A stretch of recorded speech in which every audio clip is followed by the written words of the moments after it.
Hello, you wonderful people, and welcome to another episode of Crime Centric. This being a show it's about crime dramas that I watch. For today's episode, I'm going to talk about the latest episode of Prodigal Son. A lot of interesting things went down in this episode, so let's break it down. Well, first and foremost, obviously, Malcolm is still suffering from the ramifications of last episode. It's a combination of, obviously, Endicott's murder and obviously everything last episode of that coming full circle, considering the fact is Natalie had to kill everybody to keep everything hush-hush, but also she died, and in his mind he's thinking like, I could have done more to save her, because it's like, yeah, I tried to offer to help her, but for him it's like, subconsciously it made it easier for me to just let her die, because it's not like she was an innocent person on this list. She killed all these other people too, but still it's a situation of he isn't judge, jury, and executioner. So for him on some level it's a thing of, regardless of her being an innocent person or not, I shouldn't have let her die. But it's not like you did.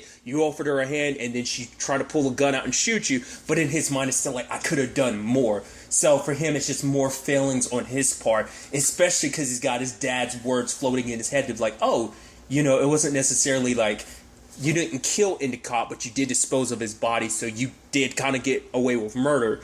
And maybe on some level what happened in that made him feel like he got away with it again to a certain extent. So maybe all that rolled up is giving him a lot of guilt. So it is a thing of what he normally does when Malcolm is dealing with something, tries to jump immediately into a new case. This particular case involved them finding legs and arms, apparently someone cut up by a chainsaw.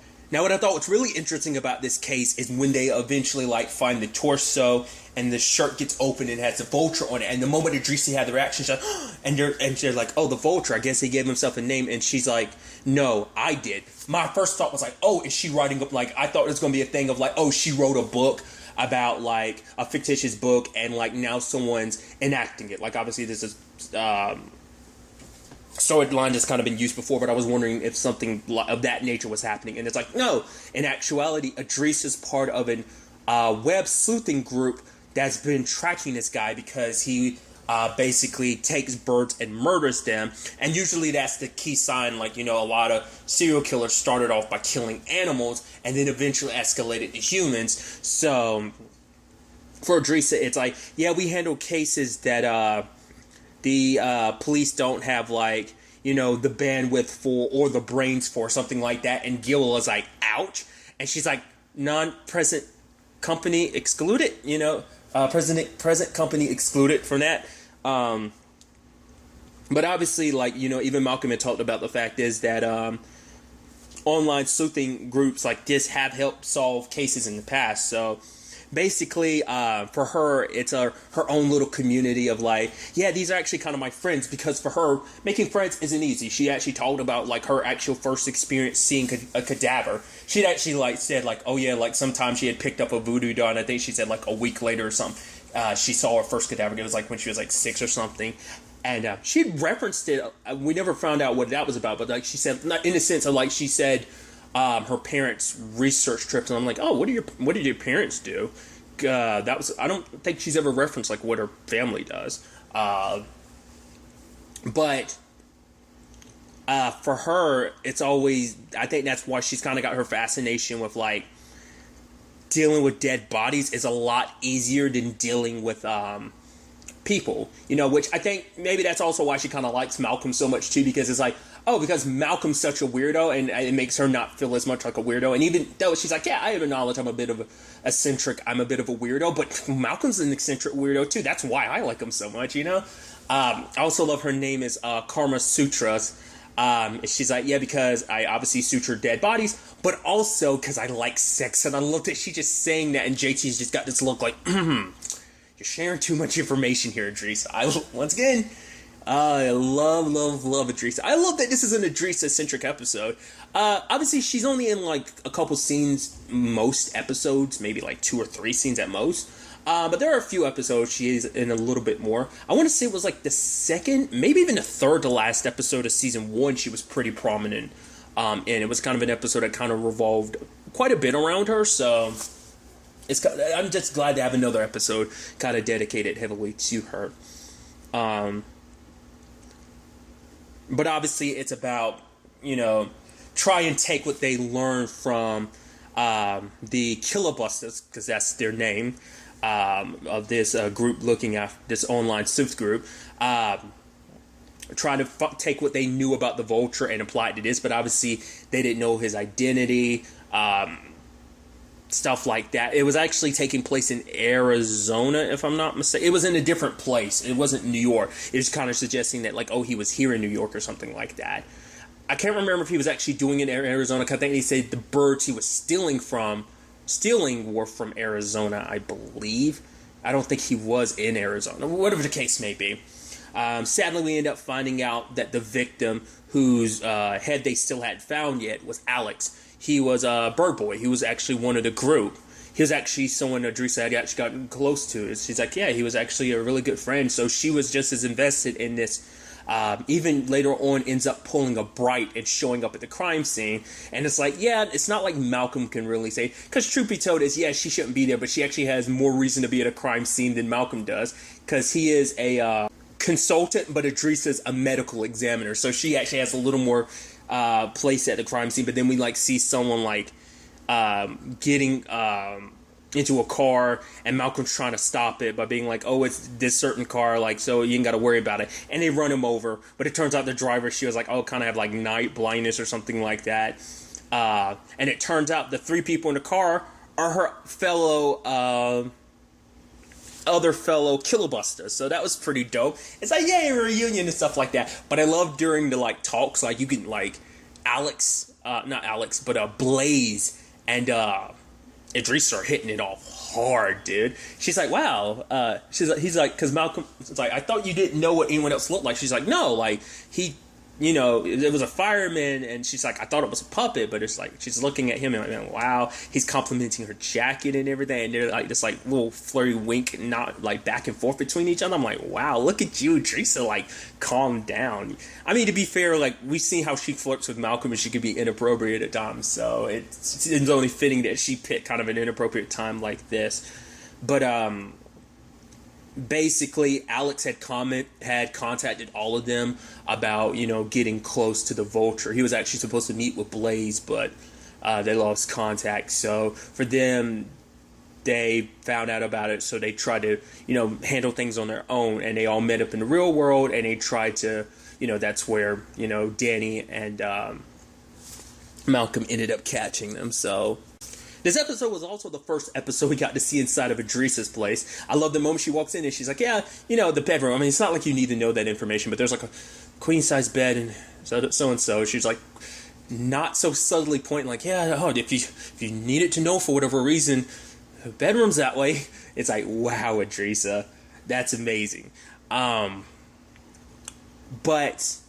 because she ended up going there because she was trying to, they were trying to pick Alex had sent Blaze like a letter, and he had sent Idrissa one too, but like she had kind of thrown it out because it was part of something else, and she didn't think much of it.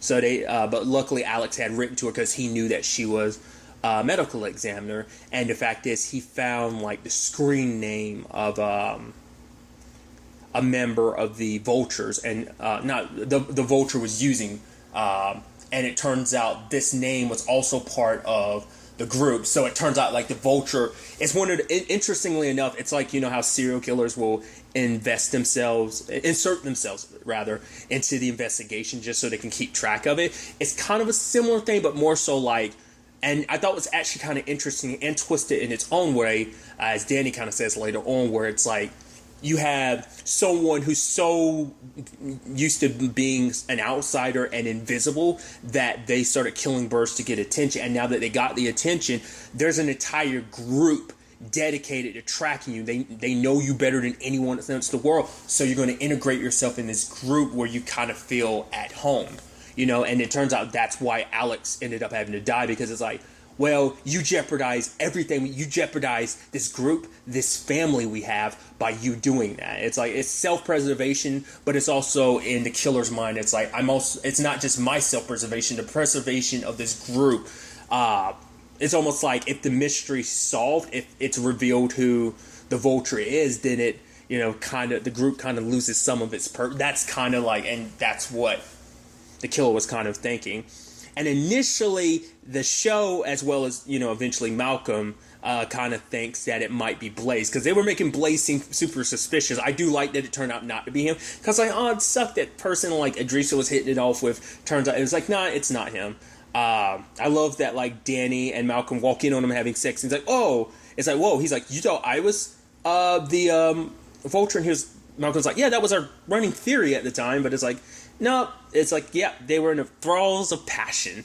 But then like invites Blaze and Idrissa over to his house, which I love that, like, she's like, well, I didn't know you were into bondage. And then like Blaze is like, oh, you're into bondage? She's like, light bondage and not so light. It's like, wow, Idrissa really even saying like, I could go for some sushi. Jesus, I couldn't get that word out of my mouth. And she's like, yeah, I know it's probably weird considering, having Alex's head just literally dropped off in a takeout bag at my place, but once again, the fact is she can compartmentalize stuff like that. But for her, that was also her first time, and so it's actually interesting. It's like, oh, first time Malcolm was in your place, first time you were in Malcolm's place, and then eventually the other members show up too. But I like the reveal where it turns out it's that was it Ashton guy.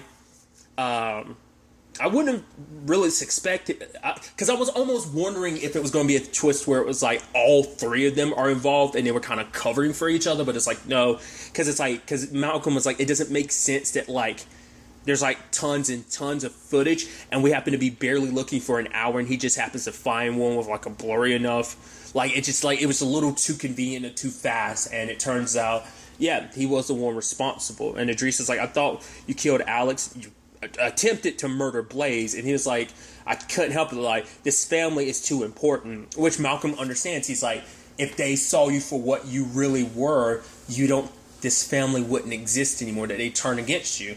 And that's his biggest reason why he hasn't confided in Danny about anything, because he does care about Danny. Danny really cares about him, but it is a thing of, if Danny sees me for who I really am, then maybe she'll see me for a monster. I mean, he has plenty enough first-hand experience of that, of like everyone in his family looking at his dad like a monster, the way his mom views Martin and everything. So it's like, I'm sure for him it's just like any opening up to what he's done is just going to be a repeat of history in that regard. Like, he's like, he probably thinks like, no, like, and I think more so than anything, her rejection amongst anyone's, probably Gil's would probably hurt too, because Gil is the father figure in his life. The closest thing to a father he's known in such a long time.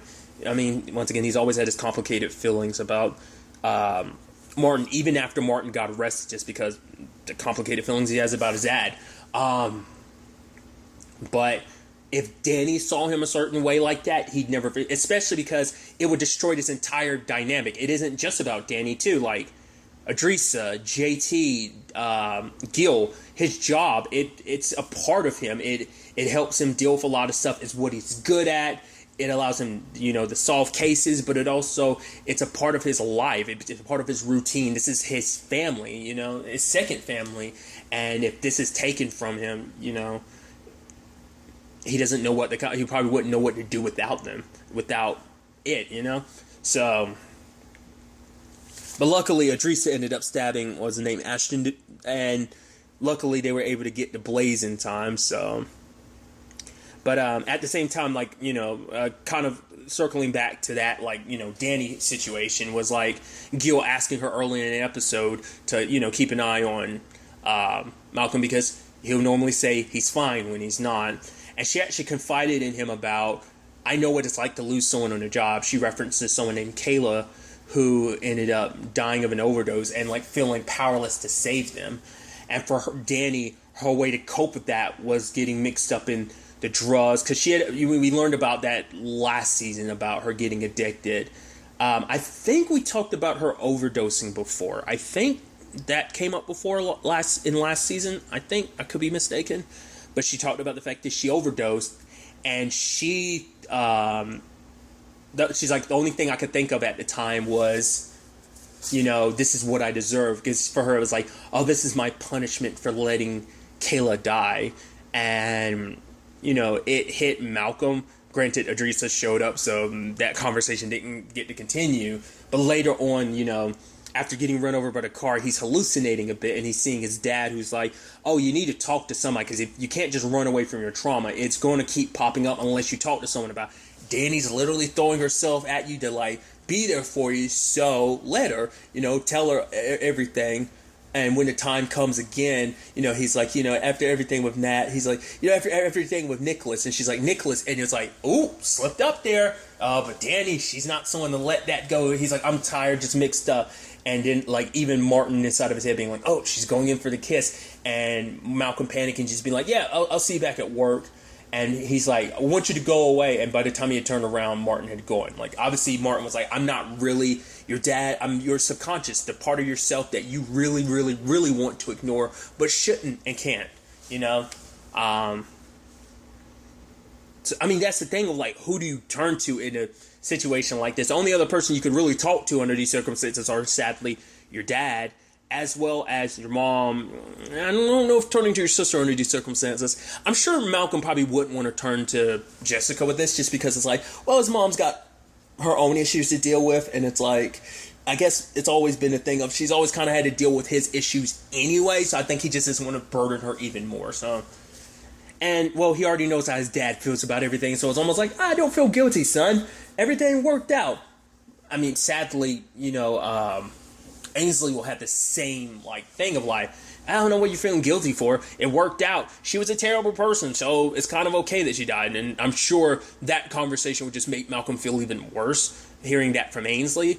So that'd probably just make him double down in guilt and not do the opposite of supposed to make him feel less guilty, would in fact only make him more guilty. So there's also the whole element of Jessica trying to write her book, and her kind of having a little, not necessarily writer's block, she even talked about the fact is that she actually used to keep diaries until Martin was arrested, and then afterwards she just kind of stopped because she's done a lot of repressing, which Malcolm's like, yeah, literally everyone in his family knows a thing or two about that. But Malcolm convinces Gil, which obviously didn't take much convincing, to drop some files off to Jessica to kind of help her get in the flow of things. But, for Jessica, it's like so many people had already made up their minds, have already made up their mind about who she was. But he tells the story of, like, yeah, when you walked into that police station all those years ago, there were a lot of cops that had it set in their mind. I'm like, oh, yeah, she obviously knew. There's no way she didn't know about all his crimes. But then, they felt for you at the end, realizing, like, oh, she's just as much of a victim in her own regard. And so Gil saying some cops still feel that way, that they feel for her and see that she didn't know all that he was up to. So it's like, trying to inspire her to, and then later on, I was almost wondering if that was like a dream or something. Like, oh, he's working on a car and everything. And, I don't know, they had their little moment, which is like, oh, like, because Jessica wanted to pull away, but then pulling closer. I guess now that this Endicott stuff is kind of behind him, it's kind of like, I could get close to you again. I guess things are good. I mean, granted, still, you guys are a little too close to cops to have so many skeletons in your closet, essentially, And so we'll see how things kind of go on that front when it comes to the books. But another interesting element to it is your boy Martin and the doctor, or rather, Vivian. I love that, like, the moment she shows up, he kind of like wipes his hair behind his head and he's like, oh, hey, Vivian. She's like, no, not right now. And he's like, and he's calling her and it's like, I can't stop thinking about last night. She's like, me neither. It was a mistake. And she's like, I guess in his mind, it's like, oh, you're playing a little hard to get.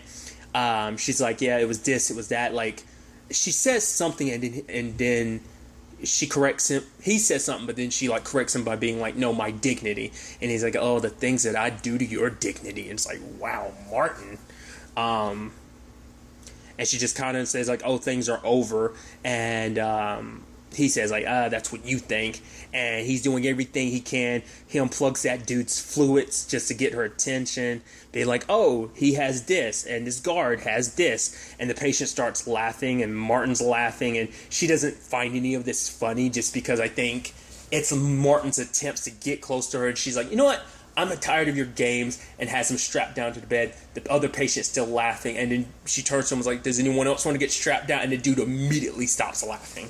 Because I was like, oh, I guess it's part of her thing. We know that she likes to be in control, and it turns out that is the case. even to the point, for her, she actually talks about the fact is that she actually met Martin years ago. Like, he's like came and spoke at her college or whatever, like in 95.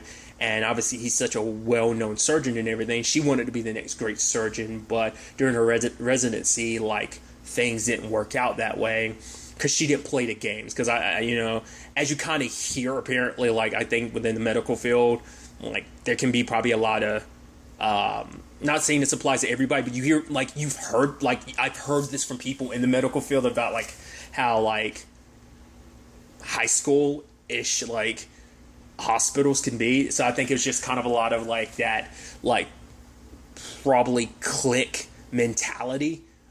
So she just wouldn't fall in line type of situation. So, which, even, Martin was kind of like, surgeons can be assholes or something like that. So her dreams are kind of proving herself to be the best and everything. So she admired Martin, and I think probably being around him now, but for him, it's a thing of, you should find someone better. You shouldn't be with me. All I do is all I'm good for are nightmares, essentially. But she's like, you don't know what I dream of, So it's just like, well, we don't have long, and they proceed to do the nasty, and she seems like happy and everything until she gets in a elevator with Friar Pete, and he's like, oh, I smell it on you, the smell of lust. So he must know about her, and he probably doesn't know it's Martin, but it's probably just enough for him to be, you never know. He might have enough of know what Martin smells like to know that that's his smell on her. I don't know. And, he starts singing, and I think for her, it made her go, damn it, my job and everything. I mean, because she had talked about, like, her situation of, is kind of why she's here at that prison in the first place. But I think, feel it like being found out about it, like, yes, she likes Martin, and I think she likes the danger of, like, ooh, how risky it can be, especially considering you're doing your business with a serial killer. But I think it also stems from the fact is that, like, she has this embarrassment about, like, being caught and found out about it, and it's just, like, I think shamed over it a little bit. So we'll see how that plays out. I'm curious if Martin's going to be pissed about Friar Pete doing what he did this episode. Maybe not. Maybe he'll run his mouth off next episode, and then Martin's like, wait, what? And I don't know, maybe that changes the dynamic between him and Vivian again. So maybe that sent him off against Friar Pete next episode. I don't know. It's going to be interesting to see where that ends up taking us. I mean, it's going to be interesting to see where all of this ends up taking us going forward into the next episode. Hell, I didn't even talk about the fact is that he's like, in that quiet time, and he's fantasizing about her, and Malcolm figuring it out, being like, I'm a profiler, so I can read that you're fantasizing right now. Even going as far as being like, and it's gross, which understandably so. Last thing you want is to know that your dad's sitting across from you fantasizing about something like that. It would be gross, so. But like I said, I'm interested to see where all of this takes us going forward. But really, that's all I'm going to talk about. The next time we meet, be happy, be safe, live life to the fullest, and enjoy it. Good day, and goodbye.